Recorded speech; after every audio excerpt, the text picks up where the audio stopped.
రెండు దేశాల మధ్య వివాదాలు జరిగినప్పుడు మిగతా దేశాలు రియాక్ట్ అవ్వడం కామన్. వాళ్ళ లాభాన్ని అవసరాన్ని బట్టి ఏదో ఒక దేశానికి మిగతా దేశాలు మద్దతుగా నడుస్తాయి.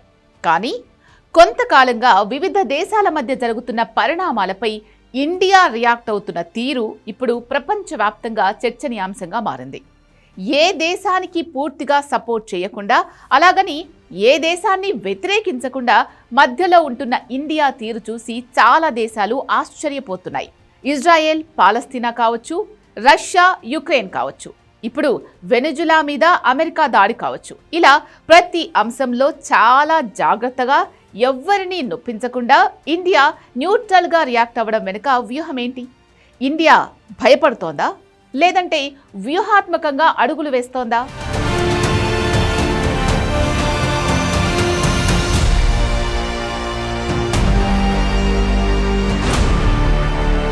అంతర్జాతీయంగా కొంతకాలంగా చోటు చేసుకున్న రాజకీయ పరిణామాలపై భారత్ ఆచితూచి స్పందిస్తోంది. ఇజ్రాయెల్ పాలస్తీనా వ్యవహారంలో, యుక్రెయిన్ రష్యా యుద్ధంపైన భారత్ ఏదో ఒక సైడ్ తీసుకోలేదు. ఇజ్రాయెల్ పాలస్తీనా ఘర్షణలపై 2 స్టేట్ విధానాన్ని సమర్థిస్తూ పాలస్తీనియన్లకు మానవీయ సహకారాన్ని అందించింది. యుక్రెయిన్ రష్యా వ్యవహారంలోనూ ఏ దేశాన్ని ఖండించలేదు, అలాగని సమర్థించను లేదు. ఇప్పుడు అపార చమురు నిక్షేపాలున్న వెనెజులాపై అమెరికా దాడి చేయడం, అధ్యక్షుడు నికోలస్ మదురోను అంతర్జాతీయ చట్టాలు ఉల్లంఘిస్తూ ఎత్తుకెళ్లడాన్ని భారత్ ఖండించలేదు. కానీ వెనెజులా ప్రజల సంక్షేమానికి మద్దతిస్తామని ప్రకటించింది. ఈ నేపథ్యంలోనే భారత విదేశీ విధానంపై దౌత్య వర్గాల్లో చర్చ జోరందుకుంది. వెనెజులాపై అమెరికా దాడి చేసి ఆ దేశ అధ్యక్షుడు మదురోను తరలించుకుపోయిన మరుసటి రోజే భారత విదేశాంగ శాఖ దీనిపై స్పందించింది. వెనెజులాలో పరిణామాలు తీవ్ర ఆందోళనకరం. అక్కడి పరిస్థితులను జాగ్రత్తగా పరిశీలిస్తున్నాం. వెనెజులా ప్రజల సంక్షేమానికి మేం కట్టుబడి ఉన్నాం. ఈ సమస్యను చర్చించి శాంతి పునఃస్థాపనకు సహకరించాలి అని స్టేట్మెంట్ ఇచ్చింది ఇండియా. ఈ స్టేట్మెంట్లో ఇండియా అమెరికాకు వ్యతిరేకంగా ఒక్క పదం కూడా వాడలేదు. అమెరికా చేసింది తప్పు అనేంత ఒక్క మాట కూడా లేదు. మిగిలిన దేశాలు అమెరికా చర్యను తూర్పారబట్టాయి.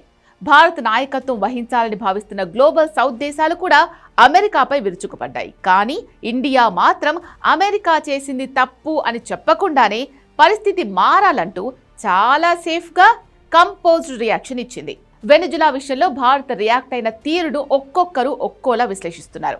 ఇండియా కఠిన పరిస్థితిలో ఉందని కొందరు చెప్తుంటే, కాదు వ్యూహాత్మకంగా అడుగులు వేస్తోందని మెజార్టీ వర్గాలు అంటున్నాయి.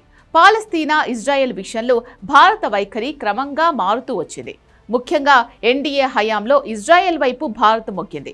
అందుకే ఆ దేశాన్ని ఖండించలేదు. ఇక యుక్రెయిన్పై దాడి చేసిన రష్యా మనకు చిరకాల మిత్రువు. ఆపత్కాలంలో అవసరమైనప్పుడు రక్షణ సహా అనేక సహాయాలు చేయడానికి ముందు నిలుస్తుంది. అందుకే నేరుగా ఖండించలేదు అనే విశ్లేషణలు ఉన్నాయి. ఇప్పుడు వెనెజులాపై అమెరికా దాడిని ఖండించకపోవడంలోనూ అలాంటి వ్యూహమే ఉందని చెబుతున్నారు. వెనెజులా దాడి తర్వాత ఆ దేశ చమురును తమ యాక్సెస్లోకి తీసుకుంటామని ట్రంప్ స్పష్టం చేశారు. ఆ నిక్షేపాలు అమెరికా ఆధీనంలోకి వస్తే భారత్కు కలిసి రానుంది.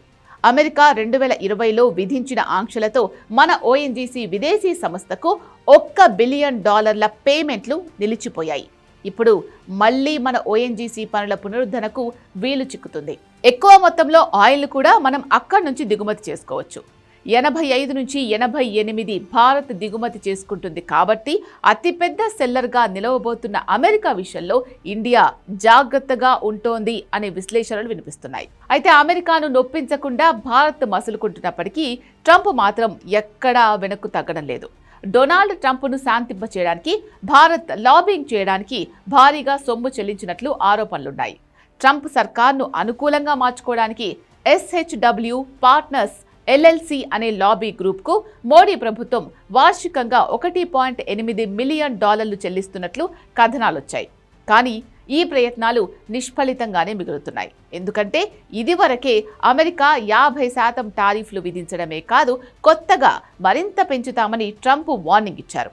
దేనికి తోడు ఆ దేశంతో వాణిజ్య ఒప్పందంపై చర్చ ఎడతెగకుండా సాగుతూనే ఉన్నాయి. ఇలాంటి నేపథ్యంలో ఇండియా అమెరికా విషయంలో ఎంత జాగ్రత్తగా ఉంటే అంత బెటర్. అందుకే భారత్ ప్రతి విషయంలో న్యూట్రల్గా ఉంటోంది అంటున్నారు విశ్లేషకులు.